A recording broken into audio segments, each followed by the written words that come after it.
tool of the APC, Egbekegbe, the easy way to remain in power or even access power. So before the bubble burst, right? An example of the characters around the Kolu, who are indeed sabotaging what you can call the real rule of law, threats here and there, especially about the year 2027. This is from Kogi in the face of all this nonsense. And today, while the killings were going on, they were having a party in Kogi. Our interest is in unraveling those behind the campaign of calumny against Mr. President. There's no any other personal interest in it, because we have to make sure we get to the root of this matter. Mr. President is doing all he could to fix this nation, and we are aware that there are some selfish and self-centered politicians that are using our people to cause crisis. And of course, apart from being government, I'm a responsible child. I should be Mr. President's grandchild, and anybody that's supposed to know the value of a father is now misbehaving. We have to show them that we, the children, we don't take it. So we have nothing so special. We will allow them. We are not going to do anything illegal. We will allow the security agencies or the law enforcement agencies to do their work diligently and do the needful. Now to unfa ma òkúta tó wà ńbẹ̀ ma yọ kúrò ńbẹ̀ ma sabi gbà tán bá ń sa ẹ̀wà. That one is the Olodo of Kogi. Yeah, cousin to, that's what I do, cousin to the white lizard of the same Kogi, Yeyebelo. So they are the executive thugs. And to them, asking Tinubu to do his job is considered as an affront. What if Tinubu is your father? Can you tell him, can you talk to him like that? What if Tinubu is your grandfather? It's like, what are you talking about? It's the president of the contraption, and his job is to protect everyone. But you think he's my father? Which father will look at his own children being slaughtered by terrorists and is comfortable discussing giving them land, rehabilitating them? What kind of a father would do that?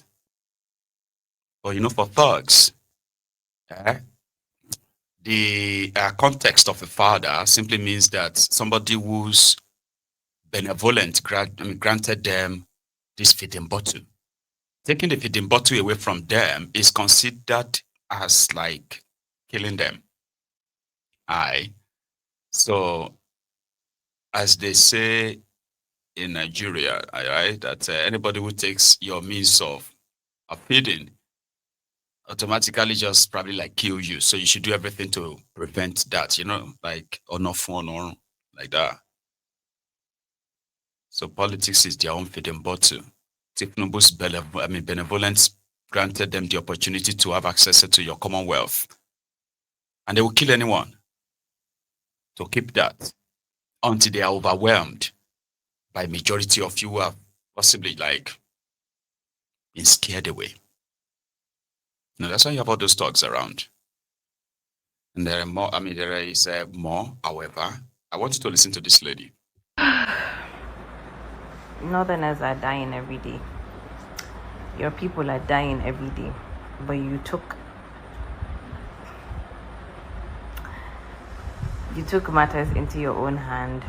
You made placards to go outside and do a mass protest against Trump's invasion of Nigeria. Again, I repeat, Northerners are dying.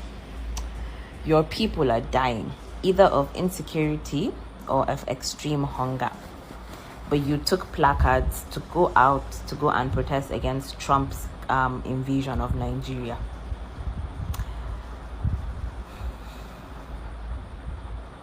At this point, I don't think there's anything that I can do to continue defending Northern Nigeria, because to continue defending Northerners because the more you voice out your the more you try to defend them, the more they show you reasons why you should not stick out your neck for them.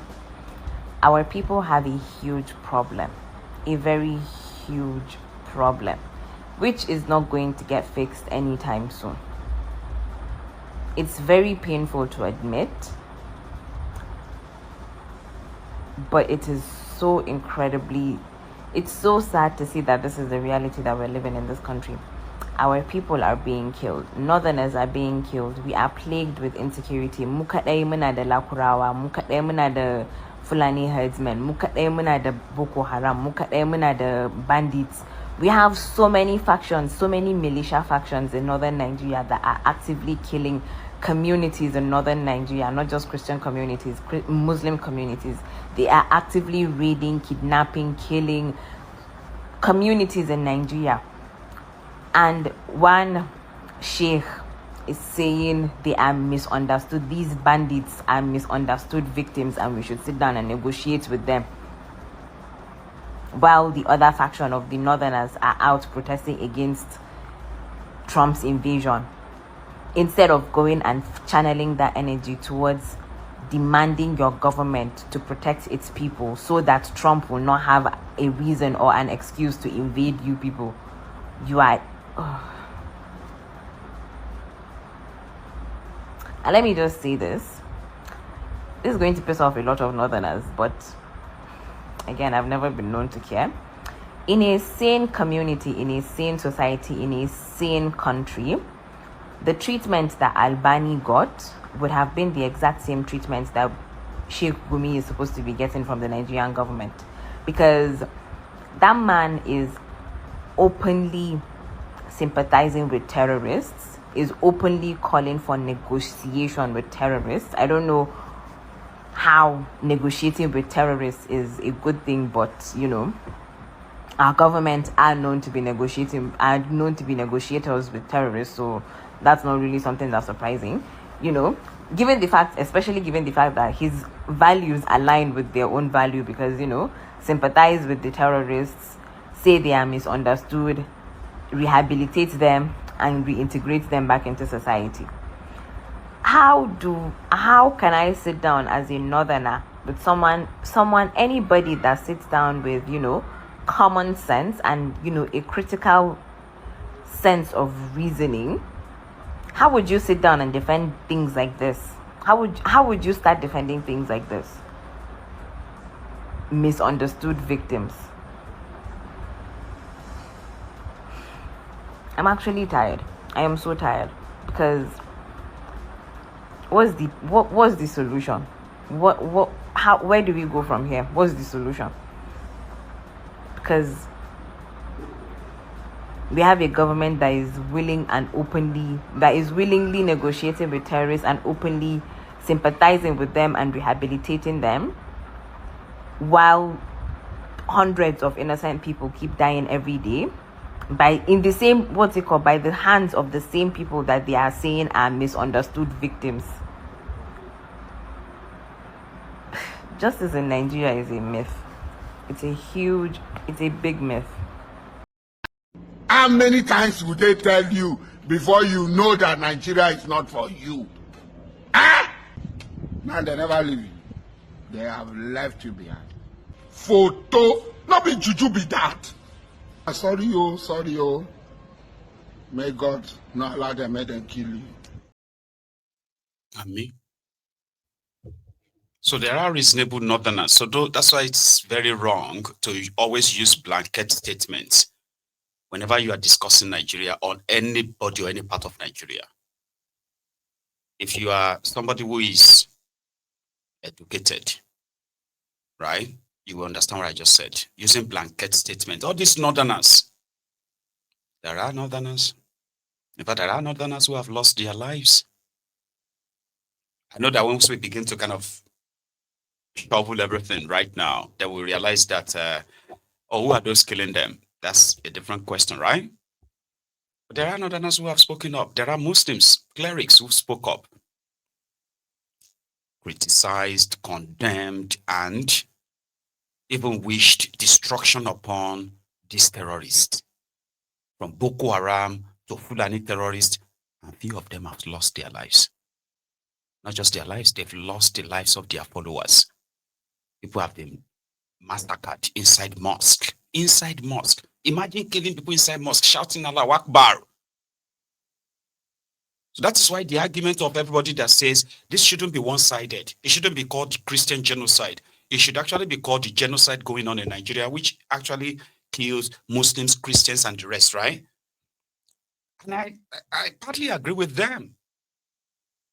But because the Christians who have been wiped out, including their communities and all of that, their churches, the record they have kept, they are so monumental for anybody to say because it's called Christian genocide, then therefore we should be divided on. No, we shouldn't.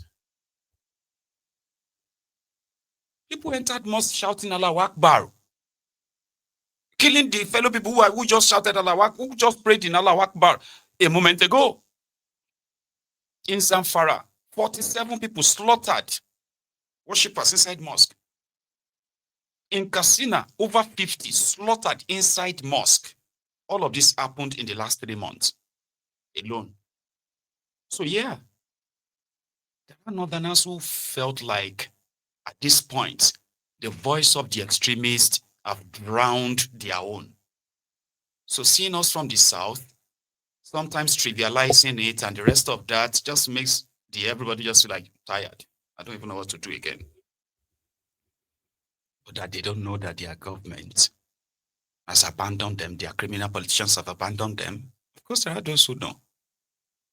So everybody is now saying, listen, maybe it will be the time to check it out. Do you have more extremists in northern Nigeria than the normal people? So it will be up to people to now make that happen by showing it. If every community begins to stand up, Muslims, Christians, and hit the streets and demand, picket the government houses, something will happen. But yeah, people have been so battered, so badged, and by evil people, like Isaac described them. Are not idol worshippers. They are money worshippers. In Nigeria, whatever you do, they say just be rich. Kinshati low. When you don't have money in Nigeria, you are a sinner. You are a bad person. When bad people get money in Nigeria, babarere, babake. Babarere. In Nigeria, all we worship is money, money, money, money. That is why it is difficult to change that country.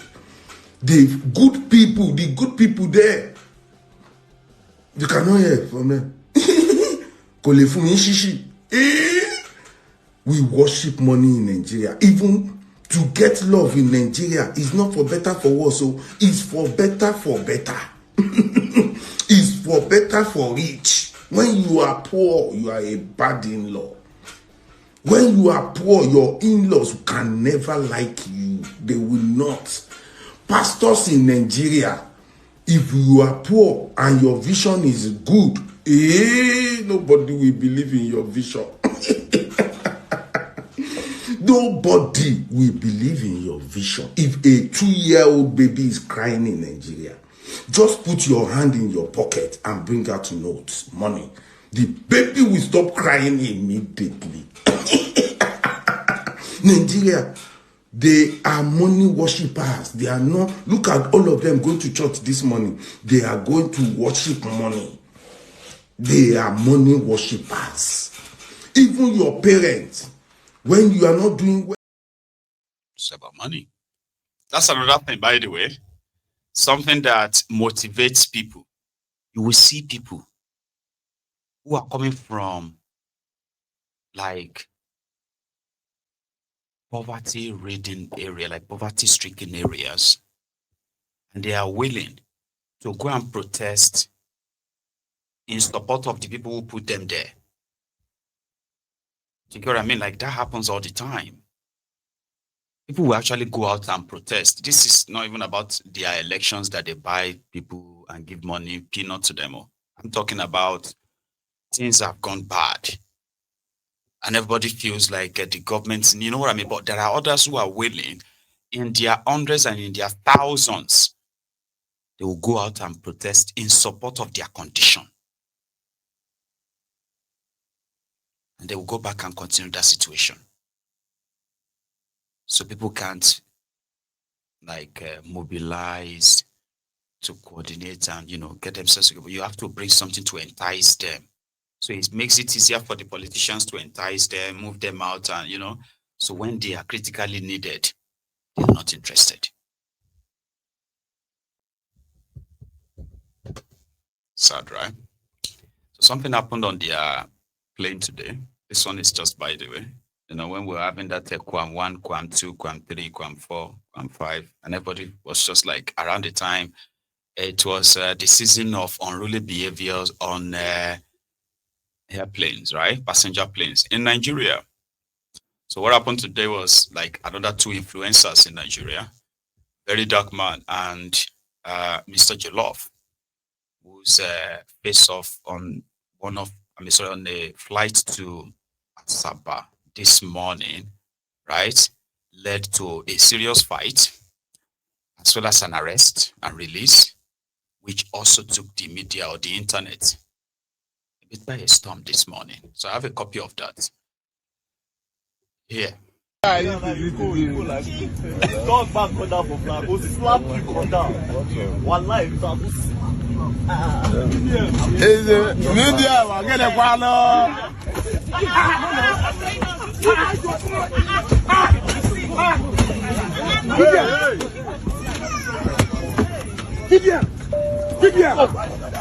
Give him wine. Give him wine. Please,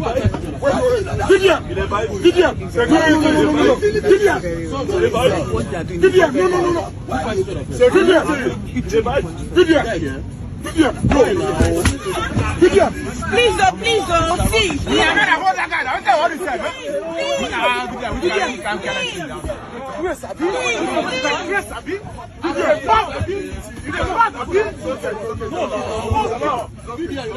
I don't understand you.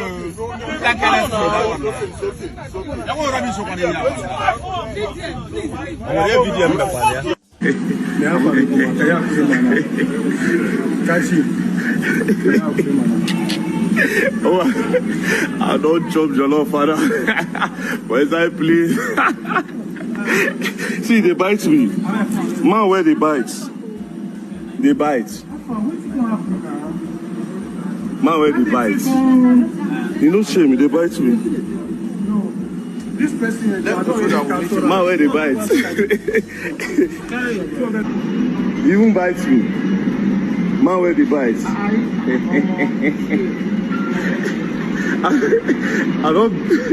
I beat. They beg, they help them. They bite me. Jolof, they bite me. If they bite me, I enter plane, I see him. After I see today, you go slap me. I go near and I punch me, boom. When I follow him, he started bite me. He had red. He bite me. Sure? Who is this man? Man, my phone for it. My phone? Ah, he bites me. Oh God. You won't spoil my tattoo now with teeth and no brush. So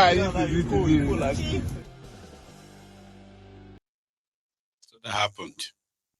And I think the airport security or airport police arrested the 2 of them. And then they took them to Asaba police station or something in a brief. And that happened. And there is actually another one. No, I don't correct the narrative.